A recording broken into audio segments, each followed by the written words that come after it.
और इस चीज़ को इस प्रॉब्लम को हमने सिस्टम ऑफ इक्वेशन में प्लॉट कर दिया and this quantity, this algebraic quantity, the parallel things here, this is called system of equations. इसी को हम बोलते हैं system of equations, system of equations. So we are done with it. हमारे पास जो एंट्री पास थी हमने उसको बोला sir this is our equation. अब क्या पता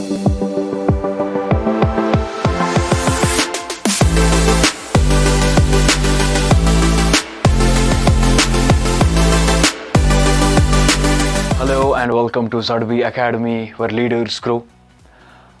In previous lectures, we were discussing the fundamentals of an equation.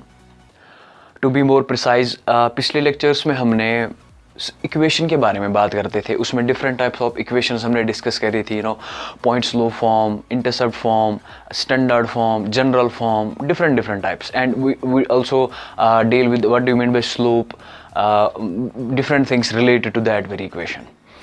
जब हमारे पास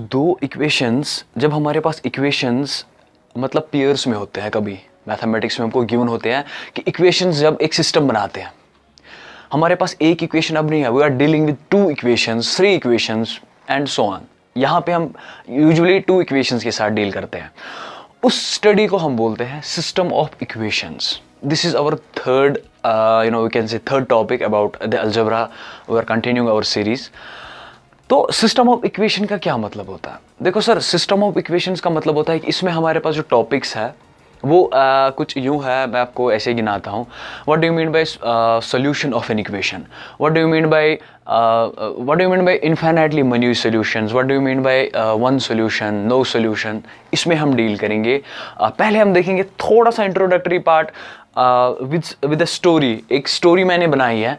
with the help of that story we will find how we can relate the things with the mathematics, how things are related from real life to the mathematical world। देखो, अब हमने story कुछ ऐसे बनाई है, for example आप एक mathematics के स्टूडेंट हो and you are very eager to know the different miseries of mathematics that are unknown for the mathematicians. For example, the value of pi, the value of a, different thing. What do you mean by indeterminate form, different indeterminate forms, 0 by 0। तो आपको क्या पता चलता है कि एक book में है, वो सारे राज उसमें छुपे हैं। This is just a fictional movie I am trying to explain. एक फिक्शनल मूवी की तरह मैं इसको एक्सप्लेन करूँगा। This is not the truth, you can not relate that with it, so हमारे पास एक मैजिकल मैथ बुक है, उसमें सारे ये चीज़ें गिवन हैं। लेकिन वो एक बंदे के पास है, वो बोलता है कि अगर मुझे कोई बंदा इन क्वेश्चंस का आंसर देता है then I will give to him. ठीक है, तो हम जाते हैं उस जगह के पास।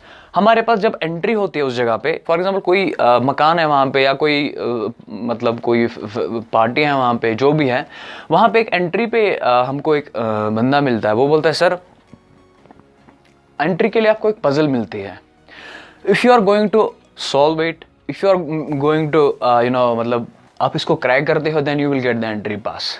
सिंपली क्या होता है, वो हमको बोलता है कि मेरे पास मेरे काउंटर में सर 5 रुपीज़ और 10 रुपीज़ के नोट हैं। ठीक है, 5 रुपये और 10 रुपये के नोट है, 5 रुपये के फॉर एग्जांपल सिक्के हैं और 10 रुपये के फॉर एग्जांपल 10 के भी सिक्के हैं। और उसके पास उसकी वैल्यू जो जितने भी हैं, मतलब जितने भी है गिन के 1 2 3 कितने भी है, ही डोंट नो, 5 और 10 के हैं। ठीक है, वो 800, उसके पास 800 कॉइन्स है फॉर एग्जांपल।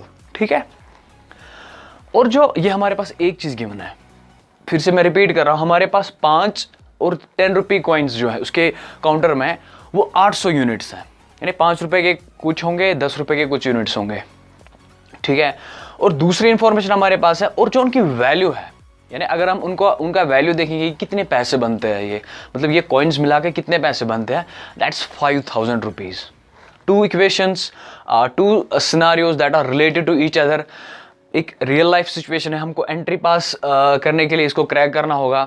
मैं आपको 1 मिनट का टाइम देता हूँ, वीडियो पॉज करके अगर आप ये देख रहे हो, मतलब try to fix the equation, try to write an algebraic equation for both the statements. ठीक है, सो आई होप कि आपने ये इक्वेशन प्लॉट करी होगी खुद से।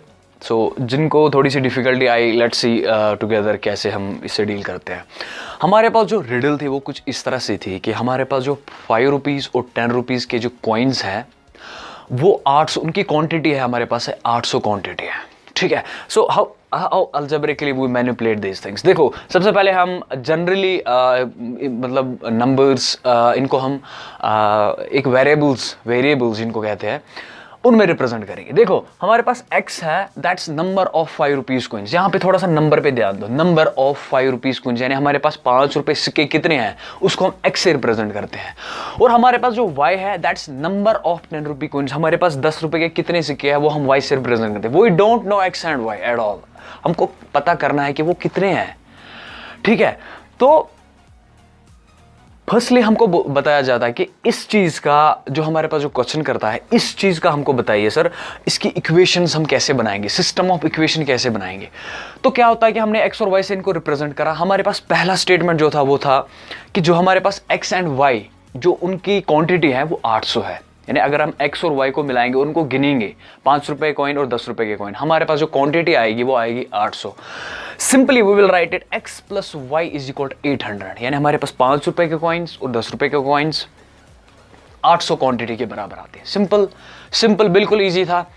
सिमिलर अगर हम देखेंगे दूसरा जो हमारे पास इंफॉर्मेशन गिवन थी, दैट वाज कि what the value of the मतलब उनकी जो वैल्यू है, उनकी जो वर्थ है, दैट्स अबाउट 5000 रुपीज़। अगर हम वैल्यू की बात करेंगे, देखो हमारे पास x क्या है, नंबर ऑफ कॉइन्स, मगर कौन से नंबर ऑफ कॉइन्स, 5 रुपए कॉइन्स, यानी 5 रुपए के नंबर ऑफ कॉइन्स, यानी 5 times, we don't know how much we have, हमको पता नहीं कितने हमारे पास कॉइन्स हैं, x है, ठीक है। हमारे पास x कोई कॉइन्स है और 10 रुपए के हमारे पास y कॉइन्स है, 10 रुपए के हमारे पास कितने हैं हम we don't know, plus 10 times हमारे पास कितने हैं, 5 टाइम्स कितने हमारे पास कॉइन्स हैं वी डोंट नो, और प्लस 10 जो हमारे पास 10 रुपए के जो नंबर है हमारे पास 10 रुपए कॉइन, और y जो हमको नहीं पता जो क्या है, नंबर ऑफ 10 रुपी कॉइन्स, उनकी वैल्यू हमारे पास 5000 रुपीज़ है। इस तरह से हम रिप्रेजेंट करेंगे उसको, अगर हमको उसको उसकी वर्थ पता चाहिए। देखो हमारे पास 5 रुपए जो है उनकी वर्थ कितनी है, उनकी वर्थ है 5 टाइम्स x, ठीक है। 5 रुपए जो है वो है एक कॉइन का वैल्यू, और जो हमारे पास x है दैट्स नंबर ऑफ कॉइन्स। समझ में आ रहा, दूसरे एंगल से मैं समझा रहा हूँ। x is the number of coins, हमारे पास कितनी है, 5 रुपए की वैल्यू आ जाएगी, इन्हें 5 रुपए के कितने 5 रुपए के अगर हम मिलाएंगे कितने पैसे आएंगे वो, फॉर एग्जाम्पल 2000 आ गए, फॉर एग्जाम्पल सपोज 2000, तो ये हो गया ना 5 टाइम्स क्या आ गया 2000, वो हम कैलकुलेट करेंगे, आराम सी बात है। और 10 रुपए similarly for 10 rupee coins, we don't know, अगर हम उनको मतलब मिला के देखेंगे कितना होता है टोटल, हमारे पास आता है 5x plus 10y, and that's 5000, and that's the beauty। और इस चीज़ को, इस प्रॉब्लम को हमने सिस्टम ऑफ इक्वेशन में प्लॉट कर दिया, and this quantity, this algebraic quantity, the parallel things here, this is called system of equations. इसी को हम बोलते हैं system of equations, system of equations. So we are done with it. हमारे पास जो एंट्री पास थी, हमने उसको बोला sir this is our equation. अब क्या पता हमको वो आगे और कोई क्वेश्चन बोले या बोलेंगे सर यू आर वेलकम, वो हम देखेंगे नेक्स्ट लेक्चर में। लेकिन उससे पहले थोड़ा सा देखेंगे सिस्टम ऑफ इक्वेशंस में जो हमारे पास टर्म्स होती है उनको थोड़ा सा डिस्कस करेंगे कि क्या टर्म्स होती है, क्या इक्वेशन बन सकता है, या हमारे पास इसका आंसर क्या आएगा, x का आंसर कैसे आएगा, y का आंसर कैसे आएगा। There are different ways we will try to solve it, ठीक है। तब तक के लिए बने रहिए, वेट कीजिए नेक्स्ट लेक्चर तक। God bless.